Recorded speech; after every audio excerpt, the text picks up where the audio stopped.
Hi hello welcome to పూరా local news. భారతదేశం ఒక వ్యవసాయ ఆధారిత దేశం.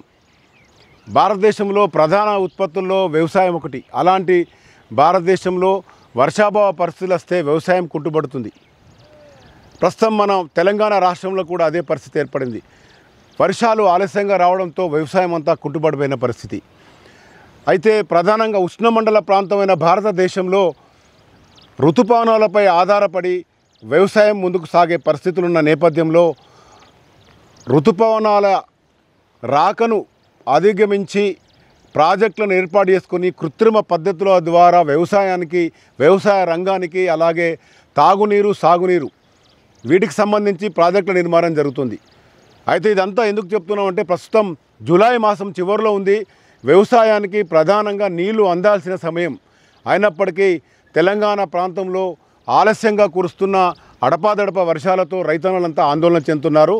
ప్రస్తుతం ఉత్తర తెలంగాణకు సంబంధించి చూస్తే ప్రధానమైన నీటి రిజర్వాయర్ ఉన్నప్పటికీ కూడా అవన్నీ కూడా డెడ్ స్టోరేజ్కి చేరడంతో ఇప్పుడు వ్యవసాయ రంగం అంతా ఆందోళన ఉన్నది. ప్రస్తుతం ఒక రకంగా చూసుకుంటే ఇటు శ్రీరామ్ సాగర్ ప్రాజెక్ట్ నుంచి అక్కడ మెదక్ ఉమ్మడి జిల్లాలోని కొండపోచమ్మ వరకు చుట్టూ చూస్తే మనకు రిజర్వాయర్లే. అయితే రిజర్వాయర్లో ప్రస్తుతం నీళ్లు ఎందుకు లేవు? గత ఏడాది పెద్ద వర్షంను మనం ఒడిసిపట్టుకోవాల్సిన నీరంతా ఎందుకు షార్టేజ్ అయింది? అసలు నీరు లేకపోవడంతో రిజర్వాయర్లు అన్ని డెడ్ స్టోరేజ్కి ఎందుకు వెళ్ళాయి తెలుసుకునే ప్రయత్నం చేద్దాం. ప్రస్తుతం మనం కరీంనగర్ జిల్లా లోయర్ మైనా డ్యామ్ కట్ట మీద ఉన్నాం. ఈ రిజర్వాయర్లో 24 టీఎంసీల నీరు ఉండాల్సిన పరిస్థితి జూలై మాసంలో. గత ఏడాదితో పోల్చుకుంటే ఇక్కడ 24 టీఎంసీల నీరు ఉండాలి. అయితే ఇప్పుడు కేవలం 5 టీఎంసీల నీరు మాత్రమే ఉంది. 5 టీఎంసీలో కూడా డెడ్ స్టోరేజ్కి 2 టీఎంసీలు తీసేస్తే కేవలం 3 టీఎంసీల నీరు మాత్రమే ఉంది. ఇప్పుడు నీరును బయటకు వదలలేని పరిస్థితి. వ్యవసాయ రంగానికి పడుతున్న వర్షాలకి ప్రస్తుతం ఒక రేషియో చూస్తే పత్తి పంటలకు మామూలుగా ఈ తుంపర్ల వర్షం జరిపోయినప్పటికీ కూడా ముఖ్య పంటలైన వరికి మాత్రం ఖచ్చితంగా నీరు ఉండాల్సిన పరిస్థితి. ఇటు వర్షాలు లేక ఇటు రిజర్వాయర్ నీరు లేకపోవడంతో ప్రస్తుతం ఈ యొక్క అన్నదాతలు ఆందోళనమైన పరిస్థితి ఎదుర్కొన్న పరిస్థితి. ఒక రకంగా చూడొచ్చు ఇటు దిక్కు కొంత మేరకు నీరున్నప్పుడు కూడా ఇటు నుంచి ఇటు వదలాల్సిన అంటే ఎల్ఎండి గేట్లు తెరిస్తే కానీ వెళ్ళాల్సిన ఏదైతే గేట్ల కింది ప్రాంతం చూద్దాం మొత్తం డ్రై అయి ఉంది. ఎండాకాలము అంటే మే నెలలో ఉండాల్సిన పరిస్థితి జూలై నెలలో కూడా కనబడుతుండడంతో ఏ వ్యవసాయ రంగానికి నీళ్ళు అందాల్సిందో ఆ వ్యవసాయ రంగానికి నీళ్ళు అందలేని పరిస్థితి. అయితే ప్రస్తుతం ఈ నిన్నటి నుంచి కూడా ఓవైపు రాజకీయ రగడ రగులుతోంది. బీఆర్ఎస్ సంబంధించిన ఎమ్మెల్యేలంతా కూడా ప్రధానంగా ఉత్తర తెలంగాణకు వరప్రధానిగా భావించే కాళేశ్వరం ప్రాజెక్టు విజిట్ చేయడం జరిగింది.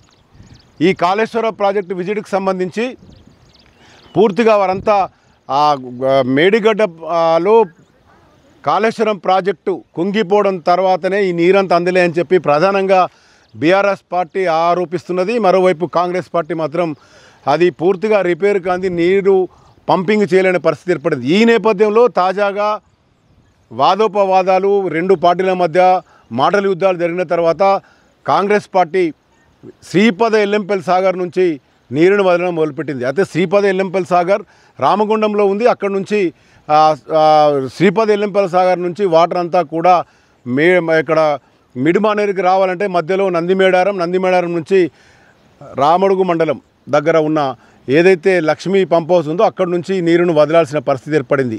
నిన్న రాత్రి నుంచి 13 లక్షల క్యూసెక్ల నీరును వదులుతామని చెప్తున్నారు. అయితే ప్రస్తుతం నీరు మాత్రం వస్తున్నది. మిడ్మానేరులోకి నీరు వస్తే కానీ ఈ మొత్తం కాళేశ్వరం ప్రాజెక్టులో గుండకాలంటి మిడ్మానేరు ప్రాజెక్టులోకి 27 టీఎంసీల నీరు చేరుకున్న తర్వాత అక్కడ నుంచి లోయర్ మైనా డ్యామ్కి వస్తుంది. లోయర్ మైనా డ్యామ్ నుంచి కిందికి నీరు వదిలే పరిస్థితి ఉంది. అయితే ఇదంతా నేపథ్యం చూస్తే మొదటగా అసలు వర్షాభావాన్ని ఎదుర్కోవాలి. వర్షాలు ఒకవేళ తెలంగాణ పడకుండా కూడా తెలంగాణలో నీరు ఉండాలంటే మనకు పైన ఎగువన వర్షాలు కురియాలి. మహారాష్ట్రలో వర్షాలు కురిస్తే ఎస్ఆర్ఎస్పిలోకి వరద నీరు కానీ అవంతా చేరుకున్న తర్వాత ఎస్ఆర్ఎస్పి నుంచి కాకతీయ కెనాల్ ద్వారా గతంలో ఈ ప్రాజెక్టులన్నీ నీళ్లు ఉండేది. అయితే ఇప్పుడు ప్రధానంగా చూసుకుంటే అక్కడ వర్షాలు లేవు. ప్రస్తుతం వదులుతున్న నీరంతా కూడా కడెం ప్రాజెక్టులో పడ్డ నీరునంతా కూడా ప్రస్తుతం వదులుతున్నారు. కడెం ప్రాజెక్టు నుంచి గోదావరి నదిలోకి నీరు వదలడంతో గోదావరి నది నుంచి ఎక్కువ వరద శ్రీపద ఎల్లంపల్లి సాగర్కు వెళ్తుండడంతో శ్రీపద ఎల్లంపల్లి సాగర్లో అక్కడున్న దాదాపు 20 టీఎంసీల నీరు అక్కడ రిజర్వాయర్లకు వస్తే తప్ప వదిలేని పరిస్థితి. అయితే 17 టీఎంసీల ఒక లెవెల్ వరకు ఉంచుకొని మిగతా నీరంతా కూడా ప్రస్తుతం గాయత్రి పంప్ హౌస్కి వెళ్తున్నారు. గాయత్రి పంప్ హౌస్ నుంచి ప్రస్తుతం మిడ్మానేర్కి నీరు చేరుకున్నది. అయితే ఇప్పుడు కరెక్ట్గా చూస్తే మిడ్మానేర్లో కేవలం 5 టీఎంసీల నీరు మాత్రమే ఉంది. మిడ్మానేర్లో 27 టీఎంసీల కెపాసిటీ గల మిడ్మానేర్లో ఒక 5 టీఎంసీల నీరు నుంచి దాదాపు స్పిల్వే నుంచి నీరు వదలాలంటే ఇంకా 10-15 టీఎంసీల నీరు వదలాలి. అదంతా నిండుకుంటే కానీ అక్కడ నుంచి లోయర్ మానడంకి నీరు రావు. లోయర్ మానడంకి వస్తే మళ్ళీ ఇక్కడ నుంచి కాకతీయ కెనాల్ ద్వారా కింద ఇటు వరంగల్ కానీ సిద్దిపేట కానీ వదలాల్సిన పరిస్థితి.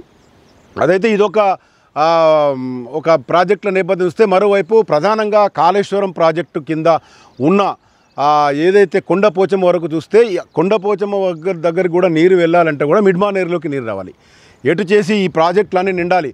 ఇటు అనంతగిరి, మల్లన్న సాగర్, రంగనాయక్ సాగర్, కొండపోచమ్మ ఇవన్నీ రిజర్వాయర్ నిండాలంటే పూర్తిగా మిడ్మానేరులోకి నీళ్ళు వస్తే కానీ ఇవన్నీ నిండలేని పరిస్థితి. అయితే ఇప్పుడున్న పరిస్థితి చూస్తే మాత్రం కేవలం ఎల్లంపల్లి సాగర్ శ్రీపాద ఎల్లంపల్లి సాగర్ ప్రాజెక్టులో నీరు వస్తున్న బ్యాక్ వాటర్ ఏదైతే గోదావరి నది ఉందో ఆ గోదావరి నుండి వస్తున్న నీరును మాత్రమే వదులుతున్నారు. అయితే ఇప్పుడు ఇదంతా మనం చెప్పుకోవాల్సిన అవసరం ఏంటంటే, వ్యవసాయం రంగానికి చూస్తే జూలై మాసం చివరిలో ఉన్నాం. దాదాపు 2-3 రోజులు అయితే జూలై మాసం అయిపోతుంది.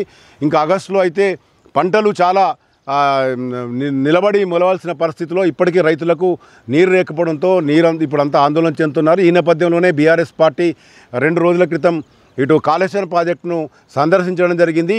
ఇదంతా కూడా కాంగ్రెస్ కావాలని చేస్తుందని చెప్తున్న నేపథ్యంలో నీరు వదలడం కూడా వారు విజయంగా భావిస్తున్నప్పటికీ ఎట్టి పరిస్థితుల్లో నీరు వదలాల్సిన పరిస్థితిలోనే శ్రీపాద ఎల్లంపల్లి సాగర్ నుంచి నీరు వదులుతున్నారు. అయితే మామూలుగా అయితే శ్రీపాద ఎల్లంపల్లి సాగర్కి ఏదైతే మేడిగడ్డ నుంచి ఈ అన్నారం ప్రాజెక్టు ఇవన్నీ కూడా లిఫ్ట్ ఇరిగేషన్ ద్వారా రివర్స్ పంపింగ్ ద్వారా శ్రీపాద ఎల్లంపల్లి సాగర్లోకి నీరు నింపితేనే అదంతా కాళేశ్వరం ప్రాజెక్టు అనుసంధానంగా కొండపోచమ్మ వరకు నీరు వెళ్లాల్సిన పరిస్థితి. ఇప్పుడు చూస్తే గోదావరి నది నీరంతా కూడా మేడిగడ్డ వద్ద వృధాగా కిందికి వెళ్తున్న పరిస్థితి. ఎందుకంటే అది అనుకున్న టైంలో రిపేర్ కాలేదు. కుంగిపోయిన పిల్లర్లను మాత్రం ఇంకా దాన్ని రెక్టిఫై చేయకపోవడం వల్ల కేవలం ఇప్పుడు ప్రధానంగా నిలిచింది ఈ కాళేశ్వరం ప్రాజెక్టు అనుసంధానమైన ప్రాజెక్టులో శ్రీపాద ఎల్లంపల్లి సాగర్ మాత్రమే చెప్పుకోవచ్చు. అక్కడ నీరు ఉంటేనే మిడ్మానేర్ నుంచి లోయర్ మానేర్ ఇదంతా చూస్తే అటు అనంతగిరి అన్నపూర్ణ ప్రాజెక్టు నుంచి అక్కడ నుంచి కొండపోచం వరకు వెళ్ళాలి. ఒక రకంగా చూస్తే సాగు నీరు ప్రస్తుతం జూలై మాసంలో కూడా ఎదురు చూడాల్సిన పరిస్థితి. అయితే ఋతుపవనాలు ఎలా ఉంటాయి, ఋతుపవనాలు ఎలా వస్తాయని మనము సాంకేతిక పరంగా మాట్లాడుకోవచ్చు, కానీ ప్రకృతి పరంగా నీరు ఎంత వస్తుంది, ఎంత వర్షం పడుతుంది అనేది కూడా తెలియదు. ఒకవేళ వర్షాలు పడ్డా కూడా ఎగువ పడ్డ వర్షాల ద్వారానే మనం ఇవన్నీ వాటర్ నింపుకోవాల్సిన పరిస్థితి. ఇక్కడ పడ్డ నీళ్ళంతా కూడా వరద కాలువల ద్వారా కొంత మేరకు మిడ్మానేర్కి చేరుకున్నప్పటికి కూడా ప్రధానంగా మనకు ఎస్ఆర్ఎస్పి, శ్రీపాద ఎల్లంపల్లి సాగర్ ఇవన్నీ కూడా మనకు ఈ నీటి ద్వారా వస్తేనే ఇటు ఉత్తర తెలంగాణ మొత్తం కూడా నీరు అందే పరిస్థితి. ఇటు హైదరాబాదు కూడా ఈ ప్రాజెక్టుల అనుసంధానంతోనే తాగునీరు అందే పరిస్థితి. మొత్తంగా మనం చూద్దాం.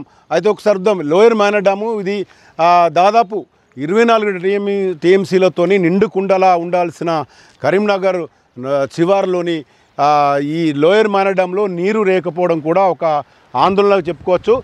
మనం ఏదైతే కట్ట ఉందో కట్టకు చూసుకోవచ్చు. ఈ స్టెప్పులుగా నీరు ఎండాకాలంలో కిందికి దిగింది. అది క్లియర్గా మనకు కనబడుతుంది. అంటే ఇంత పైకి ఈ నీరంతా కూడా ఈ గ్రౌండ్ లెవెల్ నుంచి పైకి లేస్తే తప్ప ఇక్కడ నుంచి నీరు కూడా సంపూర్ణంగా కిందికి వదలలేని పరిస్థితి. అయితే 1 నుంచి 2 టీఎంసీలు తాగునీరుకు సరిపోయినప్పుడు కూడా వ్యవసాయ రంగానికి కనీసం వ్యవసాయ రంగానికి 10 టీఎంసీల పైనే అవసరం ఉంది. అయితే ఇదంతా మనకు ఆగస్టు సెప్టెంబర్ వరకు ఈ నీరు ఇదంతా అందుబాటులోకి రాకపోతే మాత్రం ఈసారి వ్యవసాయ రంగం పూర్తిగా వెనుకబడడం కాకుండా రైతులంతా కూడా చాలా ఆందోళన పడాల్సిన పరిస్థితి, ఆర్థికంగా నష్టపోయే పరిస్థితి. ఇదంతా ఇన్ని ప్రాజెక్టులు ఉన్నప్పటికీ కూడా తెలంగాణ వ్యాప్తంగా మనం చూసాం. ఎస్ఆర్ఎస్పి నుంచి మొదలుపెడితే కొండపోచమ్మ వరకు దాదాపు ఇవన్నీ కూడా ఒక పంప్ హౌజులు, తర్వాత రిజర్వాయర్లు, ఇంత మనము దాదాపు 120 నుంచి 130 టీఎంసీల నీరును మనము స్టోరేజ్ చేసుకోవాల్సిన అవకాశం ఉన్నప్పుడు కూడా పైన వర్షాలు లేకపోవడం, తర్వాత ఇక్కడ స్థానికంగా వర్షాలు లేకపోవడం, వీటితో పాటు గతంలో ఏదైతే మనం మేడిగడ్డ దగ్గర రిజర్వ్ ఉంచుకున్న వాటర్ అంతా కూడా దాన్ని మరమ్మతుల పేరుతో నీటిని వదిలేయడం, ఇవన్నీ చూస్తే ప్రకృతి ఒక రకంగా, తర్వాత ఒక ప్రాజెక్టు నిర్మాణంలో జరిగిన లోపాల కారణంగా కూడా కాళేశ్వరం ప్రాజెక్టు ఈ ఏడాది మాత్రం పనికి రాకుండాదని చెప్పచ్చు. అయితే శ్రీపద ఎల్లంపల్లి సాగర్ ప్రాజెక్టులో నీరు ఎంతవరకు చేరుతుంది, ఇంకెంతవరకు నీరును వాళ్ళు ఇటు లక్ష్మీ హౌస్ పంప్ హౌస్ నుంచి మిడ్మానేరు నింపుతారనేది మాత్రం ఇప్పటికీ మనం చెప్పలేని పరిస్థితి. ఎందుకంటే వర్షాల మీద ఆధారపడింది. కడెం ప్రాజెక్టులో నీరు నిండుకుంటే తప్ప శ్రీపద ఎల్లంపల్లి సాగర్ రాలేని పరిస్థితి. ఎస్ఆర్ఎస్పిలో నీరు నిండుకుంటే తప్ప కాకతీయ కెనాల్ ద్వారా కానీ ఈ వన్నిటి ద్వారా కానీ నీరు రాలేని పరిస్థితి. మిడ్మానేరులో నీరు వస్తేనే ఇప్పుడు మనం అనుకున్న సైకిల్ పూర్తిగా కొండపోచమ్మ వరకు వెళ్ళే పరిస్థితి. ఇది తాజాగా కరీంనగర్ ఉమ్మడి జిల్లా నుంచి ఆపరేట్ అవుతున్న గుండకాయ లాంటి మిడ్మానేరుకు సంబంధించిన నీటి డిస్ట్రిబ్యూషన్కి సంబంధించిన పరిస్థితి. అయితే రైతులు మాత్రం కేవలం ప్రకృతి మీద ఆధారపడ్డారు. కొన్ని పంటలకు ఇప్పుడు పడుతున్న వర్షాలు జరిపోయినప్పటికీ ప్రధాన పంట అయిన వరికి మాత్రం ఖచ్చితంగా రిజర్వాయర్లో నీరు ఉండాల్సిందే.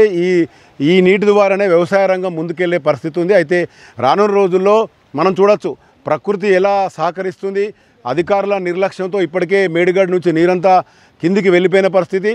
గొప్పగా చెప్పుకునే కాళేశ్వరం ప్రాజెక్టు మాత్రం ఈసారి రైతులకు అండగా లేదనే చెప్పొచ్చు.